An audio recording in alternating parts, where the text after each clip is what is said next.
Le 6 mars 1957, Kwame Nkrumah prononce un célèbre discours qui marque l'indépendance du Ghana. C'est le premier pays de l'Afrique post-coloniale à obtenir son indépendance. Pour Kwame Nkrumah, l'émergence de l'Afrique ne se fera pas sans l'union de toutes les régions du continent. Son idéologie, décrite dans plusieurs ouvrages tels que L'Afrique doit s'unir, le néocolonialisme ou encore le consciencisme, s'articule sur deux axes. Le premier est le panafricanisme, soit une fédération économique et politique de l'ensemble du continent. Le deuxième axe est le consciencisme, soit une réappropriation de ses valeurs culturelles par l'Afrique en intégrant certains aspects exogènes. Je pense qu'il avait raison. Regardez ce qui se passe en Afrique maintenant, regardez ce qui se passe au Congo. C'est l'un des pays les plus riches. Mais où en est-il maintenant? Il y a des chefs de guerre partout avec des entreprises privées de l'extérieur. Et ils font ce qu'ils veulent. Regardez ce qui se passe dans toute l'Afrique. Il avait prédit que si on ne s'unissait pas, on en serait là où nous en sommes maintenant. 30 ans plus tard, en 1987, alors qu'il n'a que 37 ans, le capitaine Sankara, chef de l'État du Burkina Faso, qui défend une idéologie quasi similaire, est assassiné. Thomas Sankara, parmi les 100 morts du coup d'État, l'ancien chef du Burkina est déjà enterré. Au pouvoir, son ancien ami Blaise Compaoré, il promet démocratie et maintien de la révolution. C'est le début de la fin du panafricanisme politique en Afrique. L'inefficience de l'Union africaine, anciennement Organisation de l'Union africaine, OUA, est la preuve la plus palpable de l'échec de ce panafricanisme. Chers amis, bonjour et bienvenue dans les chroniques de l'Afrophilo. Aujourd'hui, le panafricanisme politique a tout bonnement disparu. Il n'en reste qu'un aspect conceptuel brandi par l'opinion publique africaine. Mais en réalité, quelles sont les origines du panafricanisme? Vous êtes-vous déjà posé la question? Eh bien, c'est ce que nous allons voir dans cette vidéo. Suivez-moi. Nous sommes au XVIIIe siècle, entre 1787 et 1788. Paraissent à Paris, Londres ou encore Philadelphie, un livre nommé Notes on the State of Virginia. Son auteur n'est autre que Thomas Jefferson, troisième président des États-Unis ayant exercé entre 1801 et 1809. Dans ce livre, il dépeint sa crainte de l'augmentation du nombre de Noirs. Il est à ce moment en ligne avec l'ensemble de l'élite américaine, dont faisaient partie les pères fondateurs bien évidemment, pour qui la question noire devient préoccupante. Plusieurs plans sont proposés pour chasser les Noirs libres de plus en plus nombreux qui constitueraient une menace. Il faut savoir qu'à cette époque, la crainte de l'augmentation démographique ne concerne pas que les Noirs. Il concerne également les pauvres blancs, puisqu'en 1798 paraît le célèbre ouvrage de Malthus, nommé « Essai sur les principes de la population ». Malthus, nous en reparlerons dans les prochaines vidéos, est considéré avec Adam Smith, Ricardo ou encore Karl Marx comme étant les pères de l'économie politique moderne. Poursuivons. Dans son ouvrage, Malthus réfléchit à réduire la population de la classe pauvre d'Angleterre car ceux-ci se reproduisent énormément alors que les ressources alimentaires ne croissent pas autant. Entre 4 et 7 enfants par femme en moyenne, on n'était pas loin du Niger actuel, vous me direz. La spécificité avec les Noirs était le racisme supplémentaire, alimenté d'une part par les théories racialistes apparues à la fin du XVIIIe siècle, d'autre part par la crainte du mélange des races, issu de ce racisme, et surtout la crainte d'une révolte généralisée des esclaves et des Noirs libres. Cela représentait la hantise suprême des esclavagistes. En Angleterre, à la même époque, le plus notoire des groupes d'abolitionnistes, à la tête desquels se trouve le célèbre William Wilberforce, prêche une certaine abolition de l'esclavage, et surtout, il préconise de se débarrasser des Noirs pauvres de Londres, anciens black loyalistes ayant combattu pour les Anglais pendant la guerre d'indépendance des États-Unis, dans les années 1770. Aux États-Unis, la création du Liberia concrétisa cette volonté de se débarrasser des Noirs, sous un apparat de volonté ambiguë d'abolition de l'esclavage. En Angleterre, ce fut la création de la colonie du Sierra Leone où l'on y envoya tous ces nègres. Les Noirs réagirent très rapidement, dès la fin du XVIIIe siècle. Ils se divisèrent en deux catégories et créèrent, pour ainsi dire, le premier antagonisme du panafricanisme, ou plus précisément du panégrisme.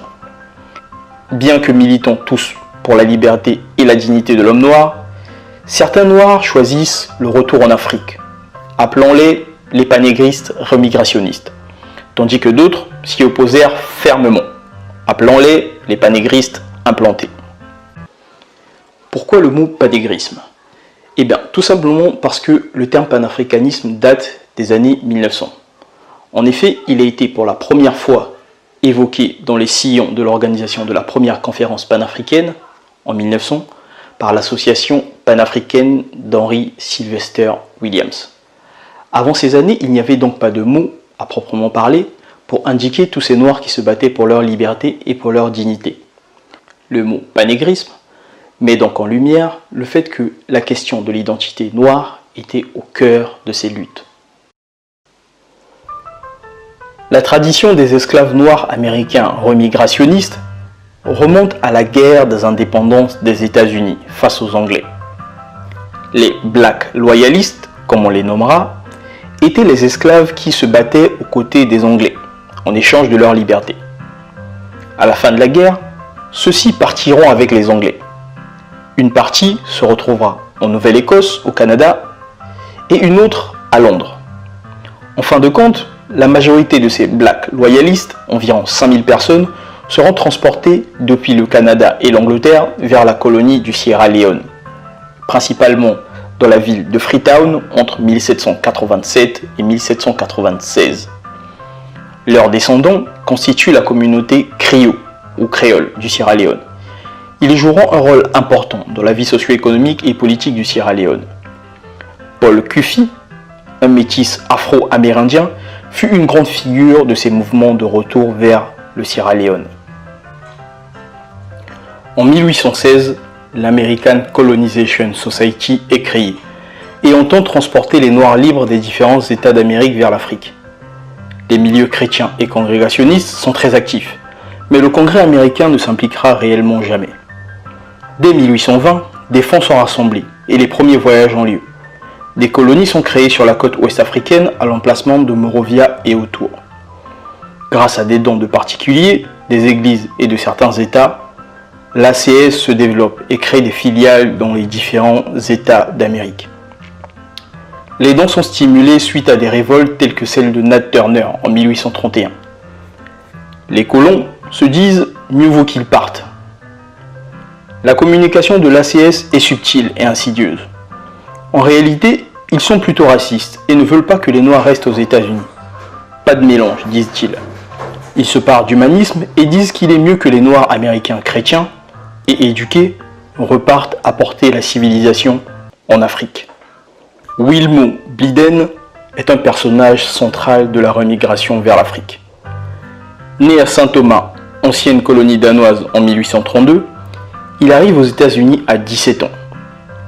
N'ayant pas obtenu d'inscription dans une université américaine pour sa couleur de peau, il s'embarque en 1852, à 20 ans seulement, pour le Libéria, qui existe depuis 1820 à peine.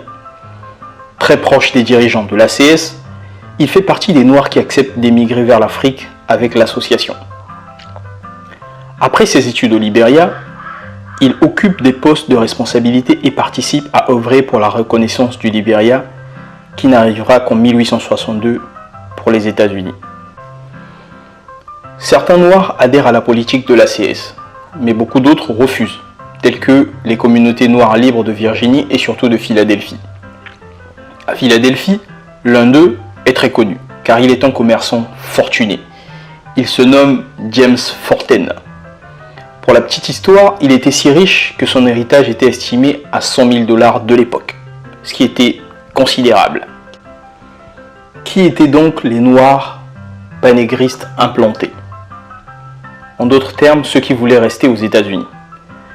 Les panégristes implantés sont représentés par de nombreuses figures noires abolitionnistes qui joueront un rôle important avant, pendant et après la guerre de sécession, parmi lesquelles on peut citer Frederick Douglass, qui deviendra le premier noir candidat à la vice-présidence des États-Unis en 1872, David Walker, connu pour son célèbre pamphlet Appeal to the Colored Citizens of the World, ou encore James Forten. Ce dernier, commerçant prospère de Philadelphie, était un fervent opposant à l'idée de la création de colonies noires américaines en Afrique. Plutôt que rémigrer vers l'Afrique, les Afro-Américains devraient se battre pour l'égalité des droits sur le territoire de leur naissance, à savoir les États-Unis, disait-il. Il fut donc à la tête de plusieurs mouvements anti-remigration à Philadelphie. James Forten s'allia à William Lloyd Garrison, un anti-esclavagiste blanc. Ce dernier était acquis aux idées de David Walker, justement. Il créa un journal où il dénonça et s'opposa à l'ACS et sa colonisation de la côte africaine. Il dénonça également le racisme, l'hypocrisie et la parade d'humanisme de l'ACS. Récapitulons. Donc à ce niveau, il y a des blancs dits abolitionnistes qui sont pour la colonisation de l'Afrique pour des raisons apparemment racistes. Ils veulent renvoyer les Noirs libres. Ils ne sont pas particulièrement pour une abolition immédiate. En parallèle, il y a des Noirs qui les rejoignent et jouent le jeu car ils pensent que le retour en Afrique est la meilleure des choses à faire face à une ségrégation qui est violente aux États-Unis. De l'autre côté, il y a des Noirs et des Blancs réellement anti-esclavagistes qui veulent l'abolition immédiatement et ne veulent pas de la colonisation de l'Afrique. L'ACS, quant à lui, se développa et ses différentes filiales, désormais divisées, conduisirent à une colonisation anarchique sur les côtes. Les guerres contre les autochtones et aussi contre certains négriers s'intensifièrent. Finalement, ces colonies éparses s'unifièrent sous le nom de Commonwealth of Liberia. La direction fut laissée à des Noirs à l'indépendance en 1847. Le premier président fut Joseph Jenkins Roberts, un Noir né dans le Maryland de parents libres. Au final, l'ACS collecta 2,5 millions de dollars et transporta 12 000 Noirs américains vers l'Afrique entre 1820 et 1867. Les conditions de vie étant toujours très difficiles pour les Noirs libres du nord des États-Unis, qui subissent la discrimination, ou pire encore pour les esclaves du sud, d'autres Noirs émettent l'idée d'émigrer vers Haïti, qui était déjà indépendant depuis 1804. Rappelons que nous sommes dans les années 1850-1860. Le président haïtien est Fabre Giffard. Il a succédé à l'empereur Faustin Ier, autrement appelé Soulouk. L'État haïtien fit des déclarations dans le sens de l'encouragement de l'émigration vers Haïti. À la tête de ce mouvement se distingue James Theodore Holly, un homme de Dieu noir américain. Ce dernier fit plusieurs missions à Haïti pour préparer le terrain. Plusieurs Noirs américains émigrèrent vers Haïti, mais cette émigration fut un échec. Conditionnés par la misère et le chômage qui s'y trouvaient en Haïti, de nombreux décidèrent de retourner aux États-Unis à partir de 1863. En 1858, plusieurs mouvements de nationalistes noirs se développèrent dans les colonies du nord des États-Unis. Des Noirs libres envisagèrent de bâtir leur propre nation afin de s'émanciper des injonctions d'une justice qui ne respectait leurs droits que dans certaines circonstances anecdotiques. On parlait alors de créer des colonies noires américaines en Afrique de l'Ouest ou même en Asie. Henry Highland Garnet fut la tête de proue de ce mouvement et en perpétuelle opposition avec les panégristes implantés tels que James Forten. En 1858, Garnet fonda l'American Civilization Society, à ne pas confondre avec l'American Colonization Society. Cette American Civilization Society continua à faire la promotion en parallèle de l'émigration vers le Liberia également, ainsi que la création d'une industrie libérale du coton pour concurrencer l'industrie américaine.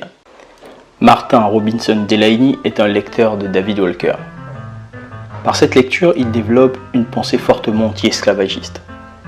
Il est né de parents libres ayant émigré en Pennsylvanie, où il y avait plusieurs Noirs libres à cette époque.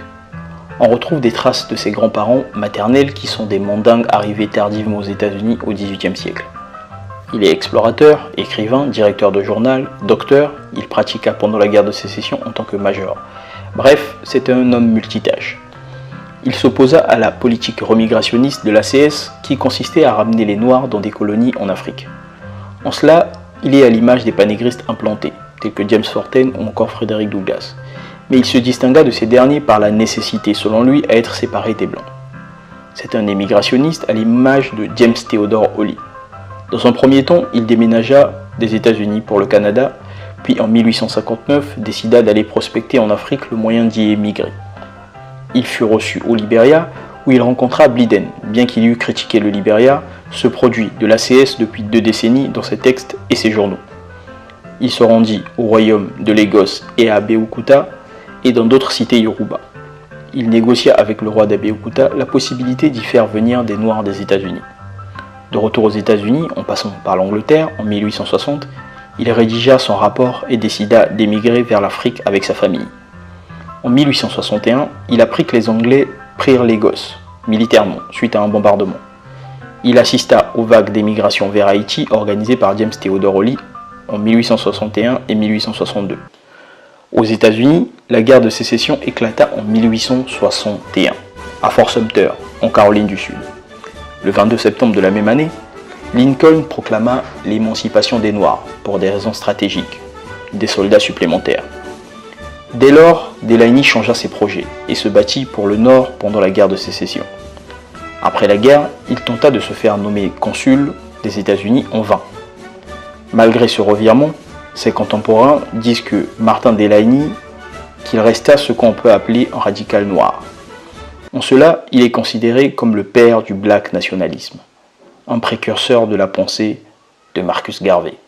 En conclusion, nous avons vu qu'à partir du XVIIIe siècle, la démographie des Noirs augmente. À partir de ce moment, les élites esclavagistes mettent en place des plans pour se débarrasser surtout des Noirs libres. À partir de ce moment se créent alors 2 courants de Noirs. Il y a des Noirs dits panégristes, rémigrationnistes, qui pensent qu'il est mieux pour eux de retourner en Afrique car ils subissent énormément de discrimination aux États-Unis et dans les Caraïbes en général. De l'autre côté, il y a des Noirs remigrationnistes implantés qui choisissent de rester aux États-Unis et dans les Caraïbes. Ceux qui choisissent de retourner en Afrique seront à l'origine de la création des États du Libéria ou encore du Sierra Leone. Et ceux qui choisissent de rester aux États-Unis seront à l'origine de tous les mouvements d'égalité de droits civiques. Une chose à noter est l'écart temporel, conceptuel, géographique entre ce panafricanisme des premiers temps, ce panafricanisme primitif, et le panafricanisme tardif de Kwame Nkrumah et plus tard celui de Thomas Sankara. Et bien dans les futures vidéos, nous allons voir les transitions, les étapes qu'a connu le panafricanisme entre les débuts et le panafricanisme tardif que nous connaissons très bien. Merci d'avoir suivi cette vidéo, à bientôt.